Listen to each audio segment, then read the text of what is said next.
Sir, BRS మాజీ మంత్రి కడియం శ్రీహరి గారు కాంగ్రెస్ లోకి వెళ్లబోతున్నారు. దీన్ని ఏ విధంగా చూడొచ్చు? జై స్వరాజ్ వరల్డ్ టీవీకి స్వాగతం. 40 సంవత్సరాల రాజకీయ జీవితంలో ఉన్నటువంటి కడియం శ్రీహరి, ఎన్టీఆర్ పిలుపుతోటి ఒక అధ్యాపకుడిగా ఉన్నటువంటి కడియం శ్రీహరి రాజకీయాల్లోకి వచ్చారు. 40 సంవత్సరాలుగా అటు టీడీపీలోనూ ఇటు బీఆర్ఎస్ పార్టీలోనూ అనేకమైనటువంటి కీలకమైన పదవులు అనుభవించారు. టీడీపీలో మంత్రిగా పనిచేశారు. బీఆర్ఎస్లోకి వచ్చిన తర్వాత 2013 తెలంగాణ ఉద్యమం ఉవ్వెత్తున కొనసాగుతున్నటువంటి దశలో టీడీపీకి రాజీనామా చేసి బీఆర్ఎస్ పార్టీలోకి వచ్చారు. బీఆర్ఎస్ పార్టీలోకి వచ్చిన తర్వాత కూడా ఎంపీగా పనిచేశారు, ఎమ్మెల్యేగా పనిచేశారు, ఎమ్మెల్సీగా పనిచేశారు. బీఆర్ఎస్ పార్టీ ఉప ముఖ్యమంత్రిగా అవకాశం కూడా కల్పించింది. ఆ అనేకమైనటువంటి అవకాశాలు అటు టీడీపీలోనూ ఇటు బీఆర్ఎస్ లోనూ తీసుకున్నటువంటి కడియం శ్రీహరి తన 40 ఏళ్ల రాజకీయ జీవితం మొత్తం కూడా కాంగ్రెస్ పార్టీకి వ్యతిరేకంగానే రాజకీయాలు చేసినటువంటి కడియం శ్రీహరి హఠాత్ పరిణామంగా ఇవాళ కాంగ్రెస్ పార్టీలోకి చేరుతున్నటువంటి సందర్భాన్ని మనం చూస్తున్నాం. అయితే కాంగ్రెస్ పార్టీలోకి చేరుతున్నటువంటి సందర్భంలో కడియం శ్రీహరి పైన అనేక రకాలైనటువంటి విమర్శలు వస్తున్నాయి. ఇవాళ కేవలం కడియం శ్రీహరి బీఆర్ఎస్ పార్టీ నుంచి కాంగ్రెస్ పార్టీలోకి వెళ్లటానికి కారణం తన బిడ్డ రాజకీయ భవిష్యత్తు కోసం అనేటటువంటి అభిప్రాయాలు వ్యక్తమవుతున్నాయి.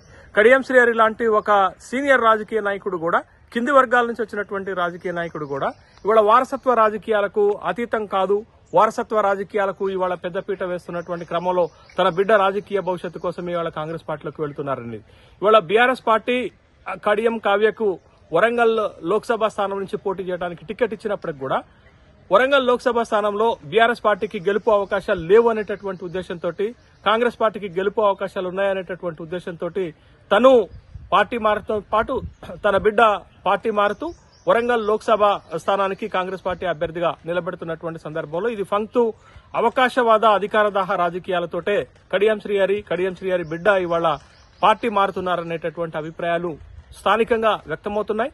అయితే కడియం శ్రీహరి ఇటీవల జరిగినటువంటి 2023లో జరిగినటువంటి శాసనసభ ఎన్నికలలో స్టేషన్ గణపూర్ నియోజకవర్గం నుంచి బీఆర్ఎస్ పార్టీ నుంచి ఎమ్మెల్యేగా గెలిచారు. ఒకవేళ కడియం శ్రీహరి గనక సుదీర్ఘ రాజకీయ అనుభవం కలిగి ఉండి ఉన్నత విలువలకు పెద్దపీట వేస్తారు అనేటటువంటి అభిప్రాయం గనక ఉండి ఉంటే కడియం శ్రీహరి పార్టీ మారుతున్నటువంటి సందర్భంలో బీఆర్ఎస్ పార్టీ నుంచి సంక్రమించినటువంటి తన ఎమ్మెల్యే పదవికి రాజీనామా చేసి కాంగ్రెస్ పార్టీలోకి వెళితే ఒక విధమైనటువంటి రాజకీయ విలువలకు కట్టుబడి ఉన్నట్లుగా మనం భావించాలి. కానీ ఎమ్మెల్యే పదవికి రాజీనామా చేయకుండా ఇవాళ తన బిడ్డ రాజకీయ భవిష్యత్తు కోసం వారసత్వ రాజకీయాలను పెంపొందించేటటువంటి క్రమంలో కడియం శ్రీహరి కాంగ్రెస్ పార్టీలోకి వెళుతున్నారు అనేటటువంటి అభిప్రాయం అటు రాజకీయ వర్గాల్లోనూ ఇటు సామాన్య ప్రజల నుంచి వ్యక్తమవుతున్నటువంటి సందర్భంలో కడియం శ్రీహరి పార్టీ మార్పు ఉమ్మడి వరంగల్ జిల్లా రాజకీయాలపైన గాని వరంగల్ లోక్సభ పరిధిపైన ఎలాంటి ప్రభావం చూపడుతుంది అనేటటువంటి ఊహాగానాలు కూడా విశ్లేషణలు కూడా జరుగుతున్నటువంటి క్రమంలో ఇటీవల జరిగినటువంటి శాసనసభ ఎన్నికల్లో వరంగల్ లోక్సభ స్థానం పరిధిలో ఉన్నటువంటి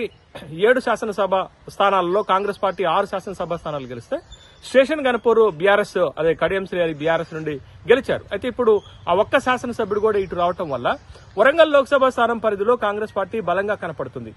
ఇటీవల జరిగినటువంటి శాసనసభ ఎన్నికల్లో వరంగల్ లోక్సభ స్థానం పరిధిలో కాంగ్రెస్ పార్టీకి 6,63,000 ఓట్లు వస్తే బీఆర్ఎస్ పార్టీ ఒక్క నియోజకవర్గాన్ని గణపూర్ నియోజకవర్గాన్ని గెలిచింది. 6 శాసనసభ నియోజకవర్గాల్లో ఓడిపోయినప్పటికి కూడా 4,63,000 ఓట్లు సాధించింది. అంటే కాంగ్రెస్ పార్టీకి బీఆర్ఎస్ పార్టీకి దగ్గర మొన్నటి శాసనసభ ఎన్నికల బలాబలాలను గనక చూసినట్లయితే 2 లక్షల ఓట్లు తేడా ఉంది. అయితే ఇటీవల జరిగినటువంటి పరిణామాల్లో ఉమ్మడి వరంగల్ జిల్లాలో అనేక మంది బీఆర్ఎస్ పార్టీ నుంచి పార్టీ ఫిరాయించారు, పార్టీ మారినటువంటి సందర్భం ఉంది. సిట్టింగ్ ఎంపీ అయినటువంటి పసనూరు దయాకర్ కూడా కాంగ్రెస్ పార్టీలోకి వెళ్లటం, ఇప్పుడు కడియం శ్రీహరి కూడా కాంగ్రెస్ పార్టీలోకి వెళ్లటం, తాజా మాజీ ఎమ్మెల్యే అయినటువంటి వర్ధనపేట మాజీ ఎమ్మెల్యే అయినటువంటి ఆరూరు రమేష్ కూడా పార్టీ మారి వరంగల్ లోక్సభ స్థానం నుంచి అటు బీజేపీ నుండి పోటీ చేస్తున్నటువంటి సందర్భం ఉంది. సీతారాం నాయక్ లాంటి మాజీ ఎంపీ కూడా కాంగ్రెస్ పార్టీ భారతీయ జనతా పార్టీలోకి వెళ్లటం జరిగింది.